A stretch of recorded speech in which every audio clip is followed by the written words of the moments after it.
I'm Ritika Singh. Welcome to another episode of The Shift by ET Edge Insights. The Shift showcases industry leaders delving into the intricacies of their fields, tackling opportunities, strategies for the future. Watch The Shift to gain valuable insights from these industry leaders and stay ahead of the curve. Today I am in conversation with Dr. Sunit Tyagi, MD InSolare. Welcome sir, it's a pleasure to host you. Thank you. Starting our conversation, how do you see India's renewable energy landscape evolving? So the government has set up a very good, ambitious target of getting over 50% of energy from renewable by 2030. 500 gigawatts of renewable energy, non-fossil fuel as we call it, and a lot of it is from solar. We are well on track for it. It is ambitious, but the acceleration is taking place now in the industry. However, the ambitious nature of it requires that we start installing nearly 30 to 50 gigawatts per year of non-fossil fuel sources.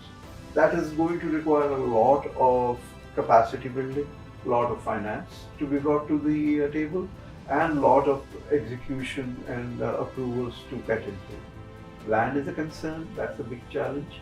And availability of grid connection is another challenge.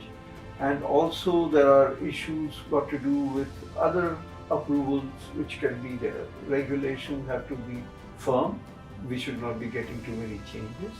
And other parts such as cost, which has got to be brought down, depends a lot on manufacturing and capability to import at the right cost.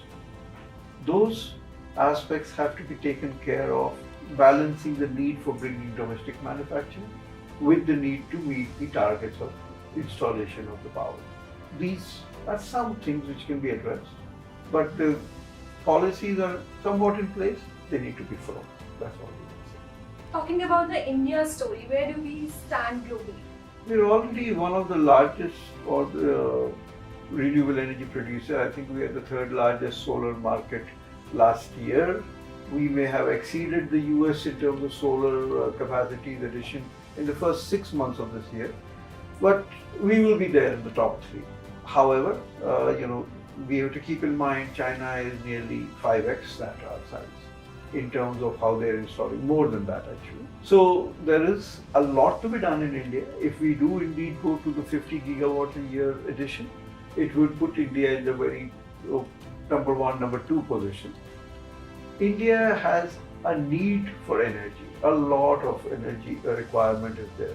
Our per capita is 1/3 the global average. So we have to increase the energy use. But while building it, we need to build it with non-fossil fuel. So India has a lot of opportunity and a challenge to do it right.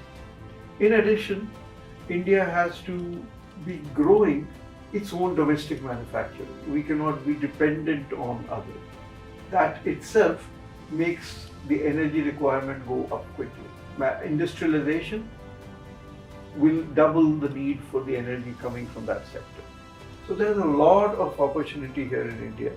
There's a stable regime, there's a stability of financial structure, there's a huge opportunity, and there is a cost competitive market which is taking place here. India is an exciting place for renewable energy and growth today. Definitely sir, and when we talk about the energy efficiency, what are some of the challenges and some of the opportunities that we see when it comes to the India story? Energy efficiency is an interesting aspect there. Right now, as a per capita carbon emission divided by the dollars or the GDP, India is actually 1/3 to 1/5 that of the industrialized nation. But overall, we have the DNA to turn off the light while leaving the room, not turn the air conditioning, leave the air conditioning on. Those are good. That frugality is good for us.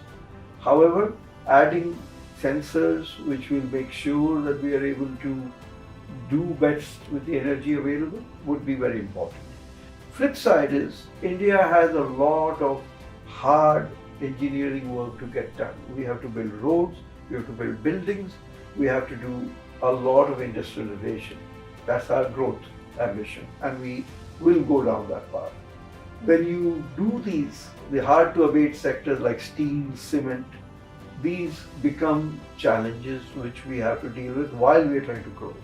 We have a very ambitious target of getting green hydrogen into the picture. The green hydrogen mix, allowing innovation in steel, green steel, or allowing green fuels like green ammonia to be brought to the table, would allow us to grow along our path of ambitious becoming a developed nation soon, while keeping the efficiency much under control. Innovation is needed, we are on the right track, but we need time to get that done. That would be the India story right now. While you highlighted the green hydrogen, there are also schemes like PM Surya Ghar Yojana. So what's your take on those schemes and policies, and do you think we need more such schemes and policies? PM Surya Ghar Yojana is a very good example of how we start affecting the bottom of the pyramid, the households. We need to, world over, solar, for instance, started with big solar farms in places like Germany, etc. But they soon realized that that is taking away land from farming. We cannot afford that. We are already a very population-dense nation. We have limited farm land. We do tend to use kharab land for solar, but getting it onto the rooftops is a critical part of it. So supporting rooftop, India wanted to get about 40 gigawatts of rooftop set up, rooftop solar. We need more policies along the line of PM Surya Ghar so that the adoption of solar by the individual residences will be accelerated. And it is taking place now, it is getting commercially viable, and then with appropriate support, it will take off.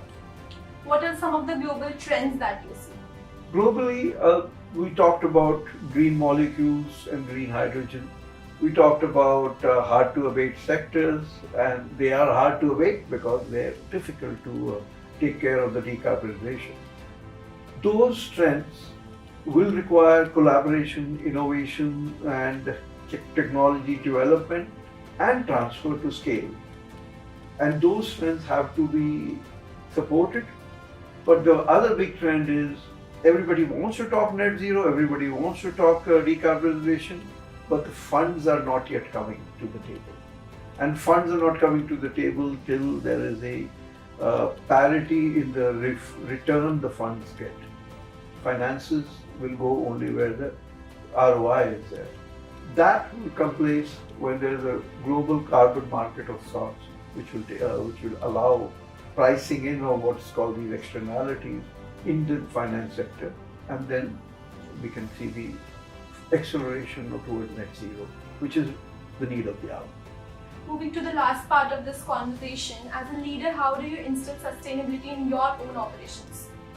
My team of InSolare, of now 300 odd people, have been working together for the last 15 years to develop sustainable renewable energy solutions. We are focused now on net zero solutions, where we work with our client partners to understand their net zero requirement, to help them reduce not only by adoption of renewable energy, reduce the carbon emissions, but also by working with them on roadmap of how to bring in the changes in their processes to reduce their emissions in their product making of the product. Whether it is by adoption of the green molecules, which I talked about, hydrogen, ammonia, or whether it is by taking a more efficient approach when we are trying to electrify the industrial process, we are engaged in that. Each and every one of my team colleagues is aware of the need of bringing sustainability and sustainable solutions to the table and to the market. So it's embedded in our DNA. So we look forward to continue to do our tasks there. Thank you, Dr. Sunit. This was Dr. Sunit Tyagi from InSolare. For more such videos, keep watching ET Edge Insights. Thank you.